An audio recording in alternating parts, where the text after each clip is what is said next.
Mangan Dabar Cats, may pabingi po kay kangan. Good evening po, magandang gabi po sa inyo lahat. Ayan, bali nagluto po ako ng chop suey kanina, tsaka daing na bangus. Bali inuna ko po ng linuto ang ating daing na bangus. Ayan, lumalaban pa po yung Dabar Cats. Ayan, ang unang pagkakataon na pagsalang. Tapos ito yung ating sangkap, meron tayong taba ng baboy, meron tayong atay, broccoli, carrots, at yun, may balot pa pala ako. Tapos meron tayong snow peas at bok choy. Ayan, yung bok choy, pechay bagyo po yan. Meron din akong, ayan, ang mga pampakulay ba. Ayan, inuna ko po nilagay yung ating taba ng baboy. Tapos binaligtad ang ating bangus.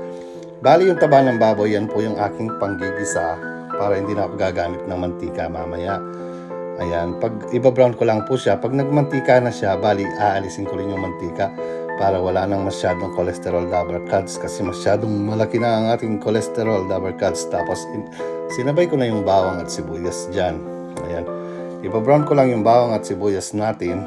Ayan, bali halo-halo na naman, parang semento yan Dabar Cats. Tapos naglagay ako ng pinakulong balon-balunan at atay. Bali inuna kong pinakulo yung balon-balunan, pinalambot ko muna yung Dabar Cats kasi matigas yan pag hindi mo papakuluin. Ayan, pinagalo-halo ko na.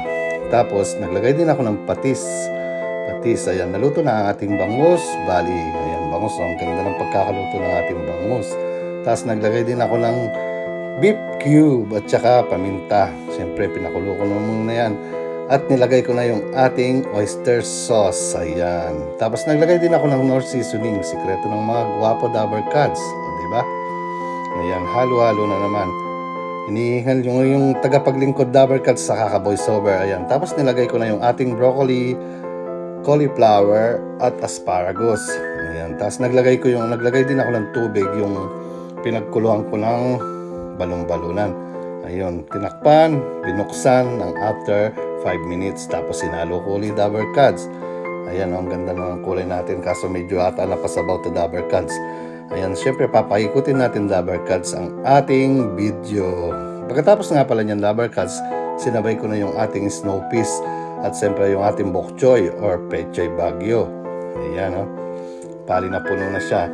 Ayun, hindi ko na alam paano ko siya haluin Dabar Cats sa sobrang dami niya. Sarap yata nito Dabar Cats. Sarap pamulutan sa aking boting ni-recycle kanina. Ayun, syempre papaikutin na naman lang ating video Dabar Cats. Ang ganda ng kulay niya. Ganda ng kulay, may atay, may snow peas, may balon-balunan, at etc. Diba pa? Ayan o, ganda Dabar Cats. Manta na po, kaya rin ini. Sarap Dabar Cats, diba? Ayan, ang ating chop suey Filipino style. Pero alam ko po ang chop suey, originality niya ay ang Chinese chop suey. Ayan, pero sa atin, Filipino style lang. Pwede rin po kayong magsahog ng ipon dyan, pero ako, ayan lang ang sinahog ko.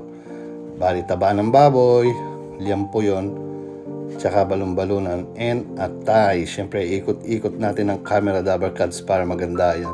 Ikot-ikot, ikot-ikot, ikot-ikot lang, parang yung jowa mong nagpadurot-durot sa'yo Dabar Cats.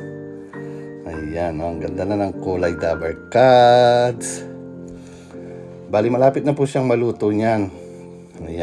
Ayan, ikot, ikot, ikot. Naubos na ang aking script. Naglagay din po pala ako ng cornstarch dyan para ang sauce niya lumapot. Tapos nilagyan ko din ng sesame oil sa taas nung bago maluto na. Kasi masarap ang sesame oil Dabar Cats sa huli. Parang yung aroma niya may kick. At saka sarap sa kanin ng sesame oil. Tapos syempre papaikutin natin uli. Ayan. Luto na po Dabar Cats. So, ayan po yung ating daing na bangus. Bali, minarinate ko po yung daing na bangus sa suka. Ayan, oh. Maraming salamat po sa inyo lahat. Dabar Cats, thank you for watching.